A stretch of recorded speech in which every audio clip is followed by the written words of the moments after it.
Assalamualaikum warahmatullahi wabarakatuh. Baiklah, saya Anggi Utami Arhab dari kelas Kimia 5B, NIM 11910722951. Nah, di sini saya akan memenuhi tugas dari mata kuliah Kimia Lingkungan, dosen pembimbing Bapak Pangolowan Soleman, R, SPD MSI. Nah, di sini saya akan menjelaskan tentang parameter dan standar kualitas air. Nah, apa sih standar kualitas air itu? Standar kualitas air adalah baku mutu yang ditetapkan berdasarkan sifat-sifat udara tersebut. Peraturan Pemerintahan Republik Indonesia Nomor 20 Tahun 1990 tentang kualitas udara menjadi beberapa golongan menurut penentunya. Nah, adapun penggolongan udara menurut penentunya yaitu yang pertama golongan A, air yang dapat digunakan sebagai air minum secara langsung tanpa pengolahan terlebih dahulu. Golongan yang B, air yang dapat digunakan sebagai air baku air minum. Golongan yang C itu udara yang dapat digunakan untuk keperluan perikanan. Nah, di sini kita bisa lihat adapun beberapa parameter-parameter yang biasanya digunakan untuk menentukan kualitas udara adalah yang pertama, parameter fisik. Sifat-sifat fisik udara relatif mudah untuk diukur dan beberapanya yaitu yang pertama bau. Nah, bau ini seperti air minum yang berbau yang tidak berbau estetisnya juga tidak akan disukai oleh masyarakat. Bau air minum ini memberikan petunjuk akan kualitas udara ini, misalnya bau amis dapat disebabkan oleh tumbuhan alga. Nah, yang selanjutnya rasa. Nah, rasa air minum ini biasanya tidak bisa memberi rasa atau tawar. Air yang tidak tawar dapat menunjukkan kehadirat terus berbagai zat yang dapat membahayakan kesehatan. Nah, seperti rasa logam atau amis, rasa pahit, asin, dan sebagainya. Nah, yang selanjutnya yaitu suhu.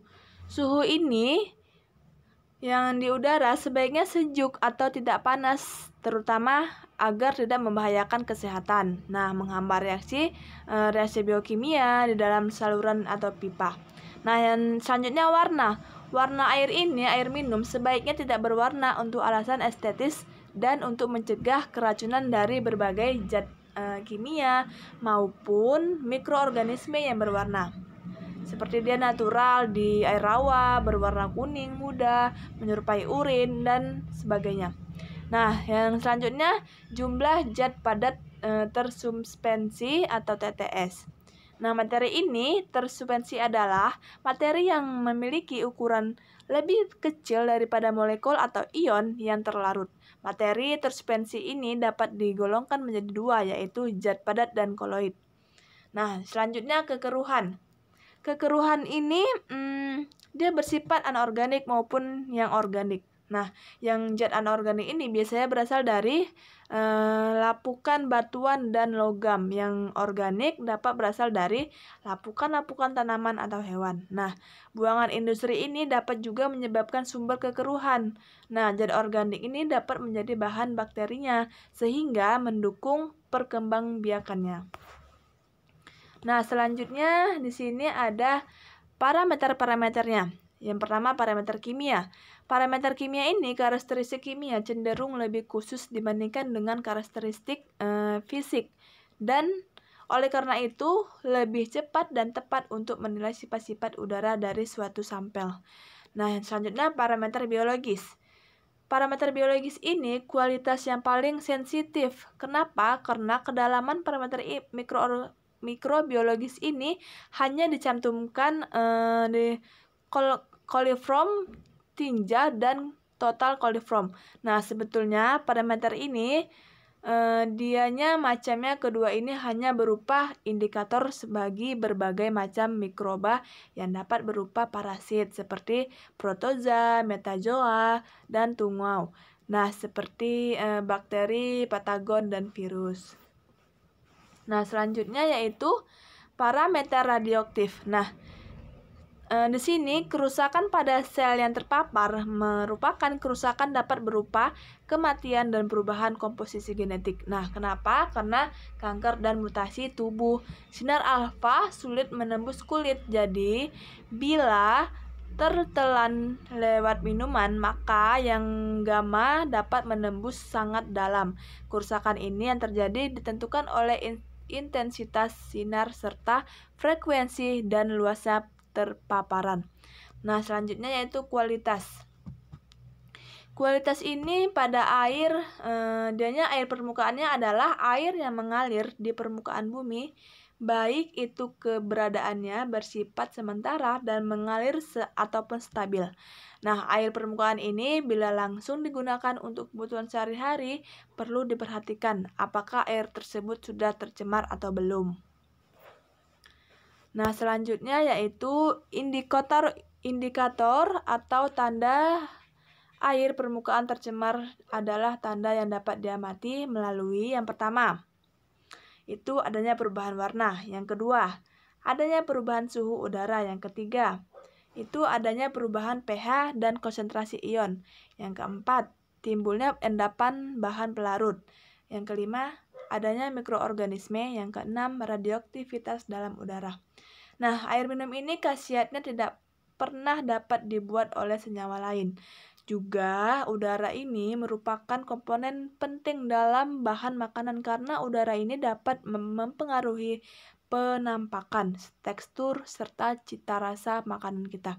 Nah, air ini berperan sebagai pembawa zat-zat makanan dan sisa-sisa metabolisme sebagai media reaksi yang mengalahkan pembentukan biopolimer dan sebagainya.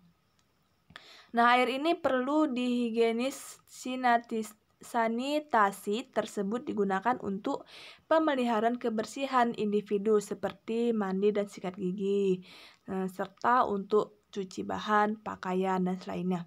Nah, yang kedua itu air untuk kolam renang. Nah, kolam renang ini standar baku mutunya kesehatan lingkungan ini untuk media air kolam renang yang meliputi parameter fisik, biologi, dan kimia. Parameter fisik ini dalam standar baku mutu kesehatan lingkungan untuk media air kolam renang meliputi bau, kekeruhan, suhu, kejernihan, dan kepadatan. Nah, selanjutnya yaitu air untuk pemandian umum. Nah, kita sering melihat seperti air yang untuk ikan-ikan di kolam renang, dan sebagainya. Pemandian umum ini meliputi parameter fisik, biologi, dan kimia. Besaran pemandian umum ini tergantung pada jenis pemandian umum. Parameter suhu udara berkisar antara 15-35 derajat Celcius. Dapat digunakan untuk reaksi berenang atau menyelam dalam waktu yang cukup lama. Indeks ini sinar matahari atau ultraviolet adalah ukuran sinar matahari sekitar 4 jam terdekat dengan tengah hari yang dapat terdampak pada kesulitan kesehatan kulit dan mata. Seperti pada siang hari kita mandi di kolam, itu tidak bagus untuk kesehatan kulit dan mata kita. Nah, selanjutnya yaitu parameter kimia. Yang tadi seperti pH-nya, oksigen terlarutnya, dan lain sebagainya. Selanjutnya yaitu tercemarnya air dapat diperoleh dari beberapa penyebab dan berbagai jenis sampah dan limbah. Yang pertama yaitu limbah rumah tangga. Bisa kita lihat limbah di warga yang membuang sampah sembarangan itu bisa menyebabkan tercemarnya air yang bau, yang tidak enak didapatkan. Nah, yang kedua limbah industri. Nah, ini biasanya industri ini tentang kita dapatkan yaitu di pabrik seperti pabrik sawit. Nah, jadi limbahnya itu tercemar, baunya yang menyengat. Nah, yang ketiga itu sektor pertanian, perikanan, dan pertanian pertimbangan. Nah, yang keempat bahan peledak penangkap ikan. Yang kelima deterjen. Yang keenam sampah, pengunduran hutan, minyak tumpahan di laut. Nah, ada beberapa hal yang dapat begitu merugikan dan berbahaya bagi makhluk hidup adalah seperti banjir. Nah, buang sampah sembarangan bisa banjir, tanah longsor.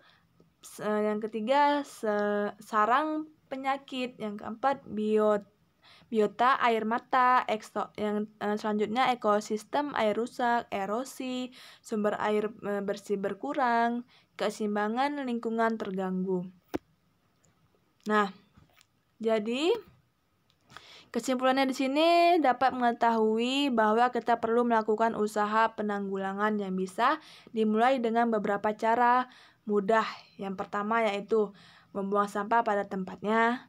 Yang kedua, memilah sampah dengan tepat guna, hemat udara, mengurangi penggunaan deterjen dan berbahan kimia. Semua kita kerjakan sehingga kita bisa sehat dan nyaman tentram hidup kita. Sekian dari saya, lebih kurangnya saya mohon maaf. Saya akhiri, wassalamualaikum warahmatullahi wabarakatuh.